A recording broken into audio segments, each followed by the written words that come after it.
আসসালামু আলাইকুম and welcome back to Mursal NCI with Mursalin Ahmed. তোমরা কেমন আছো সবাই? আশা করি অনেক ভালো আছো। আজকে আমাদের আলোচনার টপিকস হচ্ছে চেঞ্জিং সেন্টেন্স। আসলে চেঞ্জিং সেন্টেন্স বিষয়টি কি? এটা হচ্ছে আমরা জানি অর্থ অনুসারে সেন্টেন্স পাঁচ প্রকার: assertive, interrogative, imperative, optative, exclamatory. তো এইগুলার একটা থেকে অন্যটায় যাওয়া বা রূপান্তর করাকে আসলে চেঞ্জিং বলে। মনে করো তোমার অ্যাসার্টিভ সেন্টেন্স একটা আছে, এটা থেকে যদি তুমি ইন্টারোগেটিভে যাও, এই যে যে একটা থেকে অন্যটায় গেলা, এটাকে হচ্ছে চেঞ্জিং বলে। ঠিক আছে? তো আমরা হচ্ছে আজকে শিখবো হচ্ছে অ্যাফার্মেটিভ টু কি, অ্যাফার্মেটিভ টু নেগেটিভ সেন্ট। ঠিক আছে? আচ্ছা, তাহলে চলো আমরা প্রথমে কয়েকটা এক্সাম্পল করার চেষ্টা করি। দেখি এখানে দেখো লেখা আছে যে অনলি। কি লেখা? অনলি। মনে রাখবা অনলি এর পরে কার পরে? অনলি এর পরে যদি ব্যক্তি থাকে, কি থাকে? ব্যক্তি। অনলি এর পরে যদি ব্যক্তি থাকে তাহলে এই অনলি উঠে গিয়ে বসে হচ্ছে নান বাট। কি বসে? None but. আচ্ছা, নান বাট বসানোর পরে আমাদের অনলির পরে যা আছে সব উঠাই দিতে হয়। ওকে, ইজ মাই রিয়েল ফ্রেন্ড। ওকে, আচ্ছা, তারপরটা দেখি আমরা এখানে। দেখো এবার আছে অ্যালোন। অনলি বা অ্যালোন যেটাই থাক, এটার পরে যদি ব্যক্তি বা সৃষ্টিকর্তা থাকে, মোট কথা অনলি বা অ্যালোন থাকলে আর যদি ব্যক্তি বা সৃষ্টিকর্তা থাকে তাহলে আমাদের হচ্ছে এই অনলি বা অ্যালোন উঠে গিয়ে বসে হচ্ছে none but. None but. Okay, none but. None but উঠানোর পরে আমরা সাবজেক্ট নিব এখানে আল্লাহ, কারণ আল্লাহ হচ্ছে আমাদের এখানে সাবজেক্ট আছে। ঠিক আছে? আল্লাহ, আল্লাহ ইজ এভরিহোয়ার। ঠিক আছে, বুঝছি না?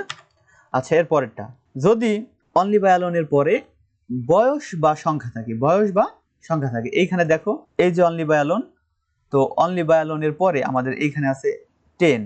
মোট কথা এই যে একটা সংখ্যা, আর এটা পুরো ধরলে যে বয়স বোঝাইতেছে। তো এরকম যদি বয়স বা সংখ্যা বোঝায় তাহলে এই অনলি বা অ্যালোন উঠে গিয়ে নট মোর দেন, তাহলে আমাদের বসে নট মোর দেন। তাহলে আমরা সাবজেক্ট নিব প্রথমে, Sharan is not more than, not more than. নিচে না, এটা নেওয়ার পরে যা আছে দিয়ে দেবো 10 years old। ওকে, ইয়ার্স ওল্ড। আশা করি এটা বুঝতে পারছি। এরপর যদি অনলি বাই অ্যালোনের পরে, অনলি বাই অ্যালোনের পরে যদি আমাদের এখানে বস্তু থাকে, বস্তু এইখানে দেখো এই যে কার, এ কার, এটা কিন্তু বস্তু আছে তাই না? তো যদি এরকম বস্তু থাকে তাহলে আমাদের কি হবে জানো? তাহলে হবে আমাদের নাথিং বাট। কি হবে? Nothing but. তো এটা আমরা নিচ্ছি এখানে, অনিক, অনিক হ্যাজ নাথিং বাট হবে আমাদের এখানে। ঠিক আছে? নাথিং বাট এ কার। ঠিক আছে? আচ্ছা, এরপরে আমরা অন্য আরেকটা রুল দেখি। দেখো যদি মাস্ট বা হ্যাভ টু থাকে, কি থাকে? মাস্ট বা হ্যাভ টু থাকে, তাহলে এই মাস্ট বা হ্যাভ টু উঠে গিয়ে আমাদের বসে হচ্ছে ক্যান নট বাট। কি বসে? Can not but. ঠিক আছে? এরপরে ভার্ব ওয়ান নিতে হয়। কি নিতে হয়? Verb one. তবে এটা এরকম ভাবে না করে আরেকটা ব্যতিক্রম নিয়ম আছে, সেটা হচ্ছে কি, ক্যান নট হেল্প। কি নিতে হবে? ক্যান নট হেল্প, তারপরে ভার্বের সাথে আইএনজি দিয়ে দিতে। আচ্ছা, আমি দুভাবে দেখানোর ট্রাই করতেছি। ঠিক আছে? তো প্রথমে এটা আমরা একটু দেখি। দেখো এখানে কি লেখা, এই যে হ্যাভ টু আছে না? তো আমরা একটু আগে কি দেখলাম? মাস্ট বা হ্যাভ টু যদি থাকে, মাস্ট বা হ্যাভ টু যদি থাকে তাহলে আমাদের কি হয়? মাস্ট বা হ্যাভ টু থাকলে এটা উঠে গিয়ে বসে হচ্ছে ক্যান নট বাট। তো আমরা হচ্ছে দে দে ক্যান নট বাট নিলাম, নিছি না? আচ্ছা, এরপর ভার্বের সাথে, এরপর আমরা কি করব? ক্যান নট বাট নিয়ে হয়ে গেছে, এখন হচ্ছে আমরা ভার্ব ওয়ান দিব, finish. Okay, finish the work. তো আমরা হচ্ছে এটার ব্যতিক্রম ভাবে অন্য একটা নিয়মে করি, অর কমা দে। আমরা জানি এই মাস্ট বা হ্যাভ টু থাকে, ক্যান নট বাট না নিয়ে আমরা অন্যভাবে করতে পারি, ক্যান নট হেল্প। কি নিতে পারি? ক্যান নট হেল্প যদি আমরা নেই তখন ভার্বের সাথে আইএনজি দিতে হয়। ক্যান নট হেল্প দিয়ে তাহলে ফিনিশিং নিব। কি নিব? Finishing, FINISHING, finishing the work. Okay, আশা করি এটা আমরা বুঝতে পারছি। এই যে এটা আমাদের ব্যতিক্রম।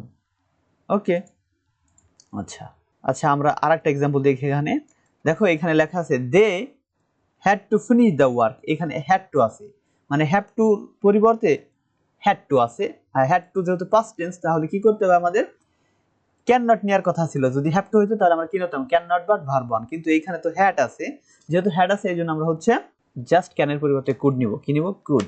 তাহলে হবে দে কুড নট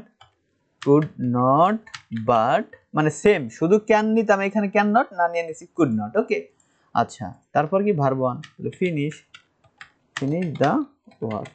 ওকে, আশা করি এটা বুঝতে পারছি। আচ্ছা, এরপরে আমরা আরেকটা রুল দেখি, সেটা হচ্ছে যদি বাক্যের মধ্যে কোথাও অলওয়েজ দেখো, কি দেখো অলওয়েজ, এরকম যদি অলওয়েজ থাকে তাহলে এটা নেগেটিভ করার সময় বসে হচ্ছে শি ইজ, যা আছে আমরা বসাই দেব শি ইজ। ওকে, অলওয়েজ থাকলে নেভার বসে, কি বসে নেভার, নেভার, নেভার নিছি না। এরপর অলওয়েজ এর পরে যে ওয়ার্ডটা আছে সেটাকে আমরা কি করব জানো, জাস্ট এটা পরিবর্তন করে দেব ফরগেট, ফরগেট থেকে আমরা বানাই ফেলবো ফরগেট বিপরীত শব্দ কি রিমেম্বার, রিমেম্বার। ওকে, নিছি। আচ্ছা, এরপরে মি।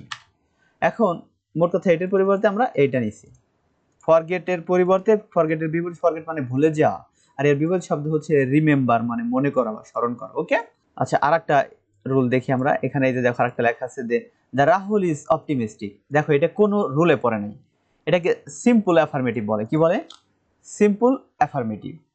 তো সিম্পল অ্যাফার্মেটিভ থেকে যদি আমরা নেগেটিভে যাইতে চাই তাহলে আমাদের কি করতে হবে জানো, তাহলে হচ্ছে আমাদের জাস্ট এই যে অক্সিলারি ভার্ব না, এই অক্সিলারি ভার্বের পর একটা নট দিয়ে দিতে হবে। কি দিতে হবে? নট।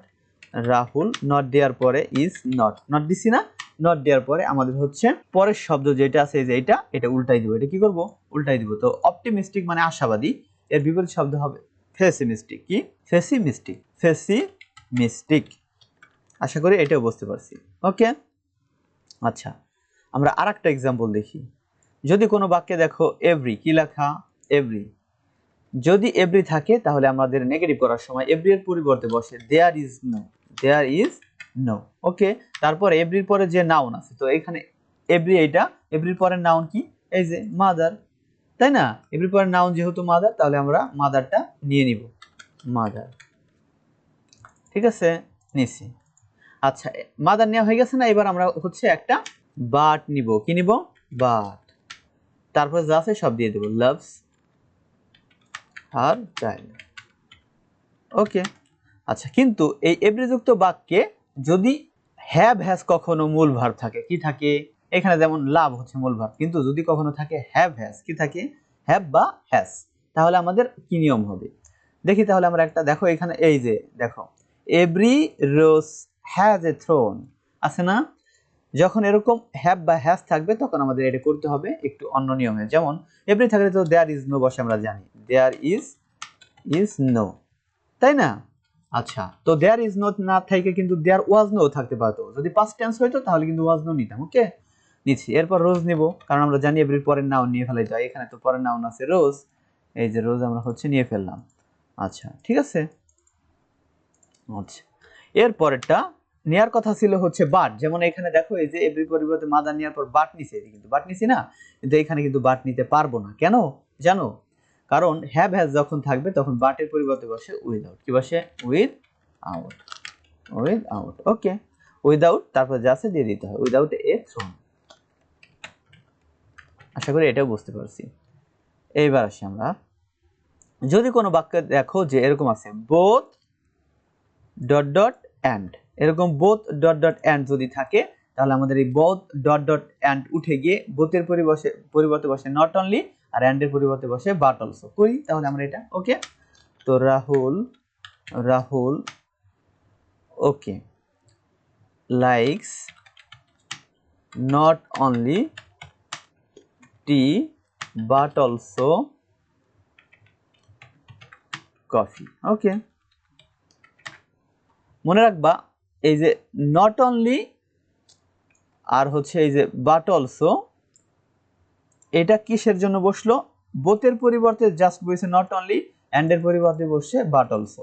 দেখো এরকম যদি থাকে যে দা আর্থ ইজ রাউন্ড, এটাকে চিরন্তন সত্য কথা বলে, মানে পৃথিবী গোলাকার। আসলে কিন্তু পৃথিবী গোলাকার, যদিও ডিম্বাকার। তো এরকম যদি হয় চিরন্তন সত্য কথা, বা গাছ আমাদেরকে ছায়া দেয়, গাছ আমাদেরকে অক্সিজেন দেয়, বরফ পানিতে ভাসে, এই ধরনের বাক্য কিন্তু সত্য কথা। এরকম সত্য কথা হলে আমাদের তখন কি হবে জানো? এটা নেগেটিভ করার সময় জাস্ট বসবে we can not deny that. কি বসবে? We can not deny that. Okay, এটা নেওয়ার পর এই কথাটা লিখবো আমরা, লেখার পর যা আছে এখানে জাস্ট এই লাইনে যা আছে সব উঠাই দিব। ঠিক আছে? ওকে, তার মানে লিখলাম হচ্ছে দা আর্থ ইজ রাউন্ড। ওকে, বুঝতে পারছি। এখন তুমি বলতে পারো এখানে আমরা তো কোথাও নট ইউজ করি নাই, এই দেখো ডিনাই আছে না, ডিনাই এর ভিতরে নট আছে। ওকে, যদি এরকম থাকে কোথাও দেখো টু ডট ডট টু, এরকম থাকলে জাস্ট 2.2 থাকলে কি হবে জানো, এখানে একটা সো হবে আর এখানে একটা দ্যাট হবে। তো করি আমরা এটা, Imran was so nervous that. Okay, আচ্ছা এখন কি করব, এই দ্যাট নেওয়ার পরে আমাদের কাজ হবে এখানে যে সাবজেক্ট আছে ওই সাবজেক্টের প্রোনাউন লেখা। প্রোনাউন হচ্ছে ইমরান তো ছেলে, ওর প্রোনাউন হবে হি। আচ্ছা এরপর ক্যান নট বা কুড নট, তো এইখানে যেহেতু পাস্ট টেন্স আছে সুতরাং আমাদের কুড নট নিতে হবে, কুড নট। ওকে, নিয়ে যা আছে দিয়ে দেব, স্পিক ফ্লুয়েন্টলি। আশা করি এটা বুঝতে পারছি। এরপর যদি থাকে কখনো অ্যাজ সুন অ্যাজ, কি থাকে অ্যাজ সুন অ্যাজ থাকলে আমাদের এই অ্যাজ সুন অ্যাজ উঠাই দিয়ে লিখতে হয় নো সুনার হ্যাড। কি লিখতে হয়, নো সুনার হ্যাড। ওকে লিখছি, লেখার পর সাবজেক্টটা নিতে হয়, তো এখানে সাবজেক্ট আছে ফাদার, আমরা এটা দিয়ে দেব ফাদার। ওকে, এরপরে ভার্ব 3 দিতে হবে। কি দিতে হবে, ভার্ব 3, কারণ এটা পাস্ট পারফেক্ট টেন্স আছে। দেখো এই যে হেড আছে সাবজেক্ট, এটা হলো হেড, এরপর হচ্ছে ভার্ব 3 দিতে হয়। আচ্ছা আর মনে রাখবা যখন অ্যাজ সুন অ্যাজ থাকবে তখন দুইটা সেন্টেন্স, মানে এখানে দুইটা অংশ আছে কিন্তু দুইটা ক্লজ আছে, তখন দুইটা ক্লজ হচ্ছে প্রেজেন্ট ইনডিফিনিট টেন্স থাকবে, মানে দুই পাশে প্রেজেন্ট ইনডিফিনিট টেন্স থাকবে। কিন্তু যখন তুমি নো সোনার হ্যাড দিয়ে করবা তখন প্রথম অংশ পাস্ট পারফেক্ট টেন্স হবে, পরের অংশ পাস্ট ইনডিফিনিট হবে। ওকে, তো নো সোনার হ্যাড নিছি, এরপর হচ্ছে আমরা সাবজেক্ট বসাইছি এই যে, এরপর এই কেম থেকে হয়ে যাবে কাম, কারণ ভার্ব 3 হবে। পাস্ট পারফেক্ট টেন্সের রুল কি, সাবজেক্টের পর হ্যাড ভার্ব 3 এক্সটেনশন, তো আমরা হচ্ছে কাম নিলাম। এরপর এই যে একটা কমা আছে দেখছো, কমা, এই কমা উঠাই দিয়ে আমাদের লিখতে হবে দেন। কি লিখতে হবে, দেন। এরপর যা আছে আমরা জাস্ট এখানে দিয়ে দেব মাদার কুকড রাইস। তবে যদি এখানে কুকড পাস্ট টেন্স না থাকতো, পাস্ট টেন্স না থাকলে আমাদেরকে বানাই নিতে হতো, পাস্ট টেন্স দিতে হতো। ওকে, আচ্ছা এরপর যদি কোথাও দেখো লেস ডট ডট দেন আছে, এই লেস আছে না, লেস ডট ডট দেন, এরকম লেস ডট ডট দেন থাকলে জাস্ট আমাদের লেসটা উঠাই ফেলাইয়া এইখানে একটা এস লিখতে হবে, এখানে একটা এস লিখতে হবে। আর এই বাক্যে কোথাও কি নট আছে, যেহেতু নট নাই আমাদের ওইটাই নট দিতে হবে। ওকে, তাহলে আমরা এটা করার চেষ্টা করি একটু নেগেটিভ। ঠিক আছে, তো এখানে দেখি আমরা রাকেশ ইজ, কি বলছি যে এই বাক্যে যেহেতু নট নাই, নট না থাকলে আমাদের নট দিয়ে নিতে হবে, তো নট তো অক্সিলারি ভার্বের পর বসাইলাম। আচ্ছা এরপর বলছিলাম যে লেস থাকলেই অ্যাস বসে, লেস থাকলে কি বসে, অ্যাস নিছি, এরপরে ওয়াইস নিলাম, এরপরে এই যে দেনের যে জাস্ট আরেকটা অ্যাস। Okay, as you. আশা করি এটা আমরা বুঝতে পারছি, তাই না? আচ্ছা আর যদি কোথাও দেখো এরকম সিম্পল সুপারলেটিভ আছে, কি আছে, সিম্পল সুপারলেটিভ। সিম্পল সুপারলেটিভ কিভাবে বুঝবো, দেখো এই যে সিম্পল সুপারলেটিভ বোঝার একটা ওয়ে, এখানে দা আছে এরপরে সুপারলেটিভ ফর্ম আছে, এরকম দা প্লাস সুপারলেটিভ থাকলে সেটা হচ্ছে সিম্পল সুপারলেটিভ, কারণ কোনো রুলে পড়ে নাই। যখন কোনো রুলে না পড়বে তখন সেটা সিম্পল সুপারলেটিভ। আর সিম্পল সুপারলেটিভ হলে সেটাকে নেগেটিভ করার জন্য আমাদের কি বসবে নো আদার। কি বসবে, no other, no other, O T H E R, no other. এরপরে ডিগ্রির পরের অংশ, এখানে ডিগ্রির পরের অংশ হচ্ছে গার্ল ইন দ্য ক্লাস, তো no other girl in the class নিছি। এরপর হচ্ছে ভার্ব নিতে হবে, এখানে ভার্ব হচ্ছে ইজ আছে, আমরা ইজি বসাবো। এখন কথা হলো ইজ কেন বসাইলাম, মনে রাখবা যদি নো আদার দেও, কখনো নো আদার থাকলেই ভাববা ভার্ব আর এই পরে যে নাউনটা থাকবে এগুলো সব সিঙ্গুলার হবে। কি হবে, সিঙ্গুলার। ওকে, এরপর একটা এস নিতে হবে আমাদের, কি নিতে হবে, এস, তো এস নিলাম। এরপর আমরা এই যে ডিগ্রি আছে না, বেস্টের পজিটিভ ফর্ম বসাবো, গুড, আবার এস, তারপর প্রথম সাবজেক্ট কি আছে, রোজা, বা রোজা থেকে আমরা সি লিখলাম, প্রোনাউন দিলাম। আচ্ছা এটা ঠিক আছে। আচ্ছা একটু আগে আমরা করলাম, একটু আগে আমরা কি করছি যে কখনো যদি থাকে লেস ডট ডট দেন তাহলে আমরা এস ডট ডট এস নিছিলাম। এবার দেখো এখানে এস ডট ডট এস আছে, এরকম এস ডট ডট এস থাকলে জাস্ট এই এস এর এখানে লেস আর এই এস এর জায়গায় দেন, এই যে একটু আগে আমরা করলাম এই মাত্র, এই যে লেস ছিল দেন ছিল, লেসের পরিবর্তে এস বসাইছি, দেনের পরিবর্তে এস বসাইছি, তাই না, এটাই তো বসাইলাম। আচ্ছা এইবার আসি, এখানে আছে এস, তো আমরা এস এর পরিবর্তে জাস্ট নিব লেস আর এখানে নেব দেন, তো করি এটা। এখানে রাকেশ ইজ অক্সিলারি ভার্বের পর নট নিতে হবে, কেন, এই বাক্যে কোথাও নট নাই, নট না থাকলে নট দিতে হবে। ঠিক আছে, নট দিলাম। এরপর আমরা জানি এস থাকলে লেস হবে, লেস, এরপরে যা আছে সব উঠাই দিলাম, ওয়াইস আর একটা দেন হবে, এরপরে ইউ। ঠিক আছে, এখন চেঞ্জ কোথায় হলো, দেখো এস ছিল হয়ে গেছে লেস, আর এইখানে এস ছিল হয়ে গেছে দেন। ঠিক আছে, জাস্ট এই এস এর পরিবর্তে লেস, এই এস এর পরিবর্তে দেন, এটা আমরা আশা করি বুঝতে পারছি। পরেরটা আসি আমরা। যদি কখনো দেখো বাক্যের ভিতরে আছে সামটাইমস, কি লেখা সামটাইমস, এরকম সামটাইমস থাকলে নট অলওয়েজ বসে, কি বসে নট অলওয়েজ বসে। তাহলে my friend, FRIEND, my friend, মানে সামটাইমস থাকলে এর পরিবর্তে আমরা লিখবো নট অলওয়েজ। এখন নট তো কখনো একা বসে না, বসে নট একা দেওয়া যায় না, এর আগে অক্সিলারি ভার্ব দিতে হয়। তো এখানে তো কোনো অক্সিলারি ভার্ব নাই, যেহেতু অক্সিলারি ভার্ব নাই আমাদের দেখতে হবে মূল ভার্বের সাথে এস আছে কিনা। এই যে এস আছে, এস থাকলে ডাজ নিতে হয়, আর যদি এস না থাকলো তাহলে আমরা নিতাম ডু, যদি ইডি থাকতো তাহলে আমরা নিতাম হচ্ছে ডিড। যেহেতু এখানে এস আছে তাহলে আমরা ডাজ নিব, ডাজ। Okay, does. এবার আমরা জানি এই সামটাইমস থাকলে নট অলওয়েজ বসে, তো এখন হচ্ছে নট দিয়ে দেবো, not always, always. Okay, visit, visit me. এখন এইখানে এসটা কি আমরা আর দিতে পারবো? এখানে পারবো না, কারণ এই এস এর কারণে কিন্তু আমরা ডাজটা ইউজ করছি, ঠিক আছে। আচ্ছা, এইবার আসি, এইগুলা হচ্ছে অনেক ইজি রুল। যদি কোথাও দেখো মেনি আছে, কি আছে মেনি, নেগেটিভ করার সময় আমাদের বসে নট এ ফিউ, কি বসে not a few. There are not a few girls in this village, VILLAG। আশা করি এটা বুঝতে পারছি। ওকে, মনে রাখবা, আরেকবার রিপিট করি, মেনি থাকলে নট এ ফিউ বসে, মেনি থাকলে নট এ ফিউ, ঠিক আছে। আচ্ছা, এরপর যদি দেখো কোথাও মাস আছে, কি আছে মাস, মাস থাকলে বসে নট এ লিটল, কি বসে নট এ লিটল। তো হচ্ছে আমরা এটা করি, I have not a little, little, তারপর আমরা কি নেব যা আছে তাই, ঠিক আছে। মানি, এখানে মাস ছিল, মাসের পরিবর্তে আমরা নিচ্ছি হচ্ছে নট এ লিটল। আশা করি এটাও বুঝতে পারছি। এরপর যদি কখনো দেখো এই যে এরকম লেখা আছে এ ফিউ, এ ফিউ থাকলে নট মেনি বসে, কি বসে not many. I have not many friends, FRIENDS, friends. Okay, আরেকবার রিপিট করি, এই যে এ ফিউ থাকলে বসে হচ্ছে নট মেনি, ক্লিয়ার। আচ্ছা, পরটা আসো। যদি কখনো দেখো যে এ লিটল আছে, এ লিটল, এ লিটল থাকলে নট মাস বসে, নট মাস, নট মাস মানে। আশা করি এটাও আমরা বুঝতে পারছি। এই যে এ লিটল আছে, এ লিটলের পরিবর্তে আমাদের বসে হচ্ছে নট মাস, ঠিক আছে। ওকে, আজকের ক্লাসটি এই পর্যন্তই। যদি ক্লাসটি ভালো লেগে থাকে তাহলে সাবস্ক্রাইব করে আমাদের সঙ্গেই থাকুন। আসসালামু আলাইকুম। আর হ্যাঁ ভাই, অনেক কষ্ট করে ভিডিও বানাই, প্লিজ শেয়ার করে দিবেন। আর যদি আপনারা লাইক কমেন্ট করেন বা শেয়ার করেন বা সাবস্ক্রাইব করে আমাদের সঙ্গে থাকেন, তাহলে আমরা হচ্ছে ভিডিও মেক করতে অনুপ্রাণিত হব।